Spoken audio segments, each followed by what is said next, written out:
Yep, that is snow up there. I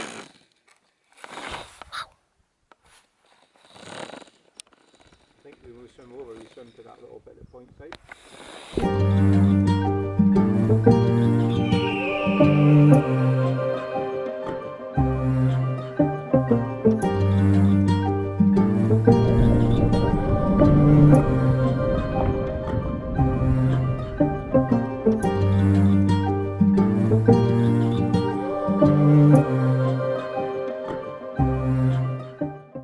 Good morning, everyone.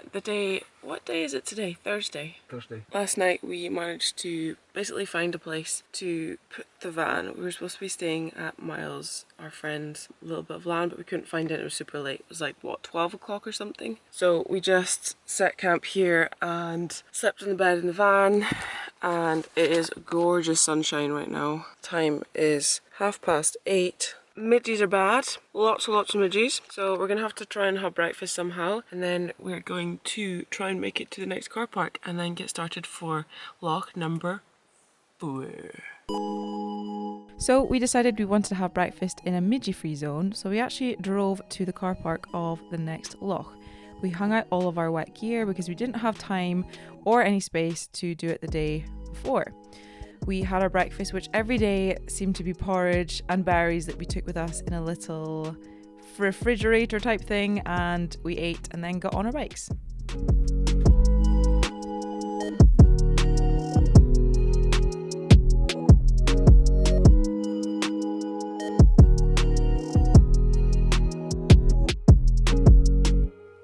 We were advised by a local to stay on the left-hand side of the stream and stick to the forest road.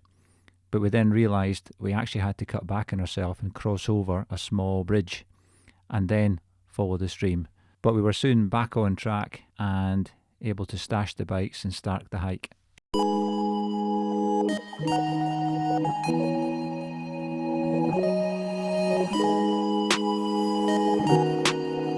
are you feeling, Dad? Yeah, feeling good. Good. So we're going up here. Up there, somewhere cool. Feels like it's over 20 degrees. His tongue hanging out hot. Literally. Yeah.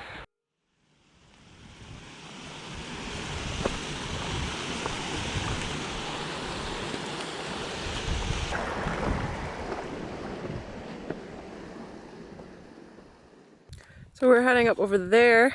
But first of all, we're gonna have some lunch. So day 4, and things were starting to get pretty difficult. More mentally, because we didn't have any idea where we were going. Yes, we could look at the maps, but they showed no indication of paths, so it was very much a turn up and let's just see what we find. So at our lunch spot, because we didn't actually know where the loch was going to be, I actually put the drone right up to see if I could find the loch. I couldn't, so I knew it was going to be a very interesting walk down to the loch. The huge dry stone dyke you can see here was built in the 1840s during the potato famine. Work was created because the prevailing Victorian attitude was that people couldn't just be given rations for nothing. So the wall served no purpose, but it's a reminder to us today of how resilient our ancestors must have been just to be able to survive. So after taking the drone back down after not being able to find the loch, it was a grueling steep climb up to the top where that wall began, and our adventure down to the loch side also began.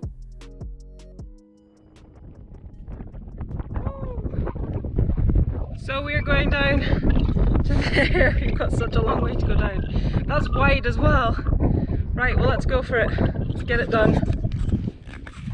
Get it done. It's already 10 to 4. Great. So there is literally no path here, so we are basically going down this mountainside and just trying to figure out where to go. That's where we're aiming, but there's literally no path, so we don't know how we're going to get up either. Maybe this side, we don't know. But this is definitely a challenge, but we're just lucky that the weather's on our side today. So yeah. I think when we swim over, we swim to that little bit that points out.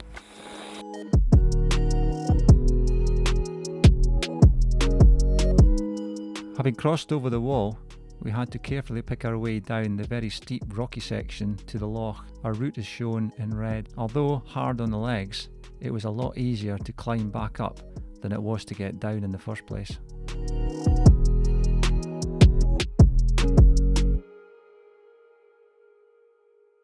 So we have managed to find the loch. It is huge. We basically traversed down that ridiculous, felt like a cliff, and the water looks lovely. Good our fish, I've seen fish screeching. There is something so beautiful yet terrifying about swimming in these wild lochs. As you can see, they are very, very remote, and it was always running through our heads whether people had ever been here before. I'm wondering if something would happen, would we ever be found? Reaching the water's edge was somewhat of a relief every time, but for me, it was also kind of scary because we then had the task of swimming to the other side, in unknown waters. Would it be cold? Would we find things under the water? What about fish? You have no idea what's going to happen, so it's definitely a mental battle. But there is something so surreal about being able to swim right next to your dad in a loch in the middle of nowhere as the sun's shining down on the blue, blue waters of Scottish lochs.